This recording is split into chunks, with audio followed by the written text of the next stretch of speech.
একদিন এক ইঁদুর খাবার খুঁজতে খুঁজতে রাজার ঘরে প্রবেশ করলো। সেখানে কোনো খাওয়ার জিনিস না পেয়ে সে একটি হীরার টুকরো গিলে ফেললো। এদিকে হীরা চুরি হওয়ার কারণে রাজপ্রাসাদে হুলস্থুল কাণ্ড বেঁধে গেল। রাজামশাই জ্যোতিষীকে ডাকলেন। গণনা করে জ্যোতিষী বলল, হীরার টুকরোটি একটি ইঁদুর খেয়ে ফেলেছে। সেনাপতি হীরা উদ্ধারের জন্য ঢেরা পিটিয়ে পুরস্কার ঘোষণা করলো। এরপর এক শিকারী রাজসভায় এসে বলল, সে ইঁদুর মেরে হীরা উদ্ধার করবে।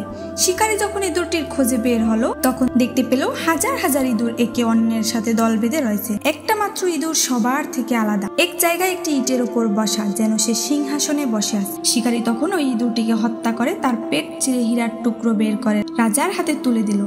রাজামশাই অনেক খুশি হয় শিকারীকে তার প্রাপ্য পুরস্কার বুঝিয়ে দিয়ে জিজ্ঞাসা করলেন, হাজার হাজার ইঁদুরের মধ্যে তুমি কিভাবে বুঝলে ওই ইঁদুরটাই হীরা চুরি করেছে? শিকারী মৃদু হেসে জবাব দিল, এটা খুবই সহজ মহারাজ। মূর্খ যখন হঠাৎ বিত্তবান হয়ে যায়, তখন নিজেকে অন্যের থেকে আলাদা মনে করে, নিজের জাতির সঙ্গে চলাফেরা এবং মেলামেশা বন্ধ করে দেয়। এই মূর্খ ইঁদুরটাও তাই করেছিল। হীরা চুরি করে নিজেকে সবচেয়ে ধনী এবং ইঁদুরদের রাজা ঘোষণা করে আলাদাভাবে বসেছিল। এই গল্প থেকে আমরা শিখতে পারি যে হঠাৎ অর্থাগমে স্বজন বা বন্ধু বান্ধব ভুলে গেলে ধ্বংস সন্নিকটে।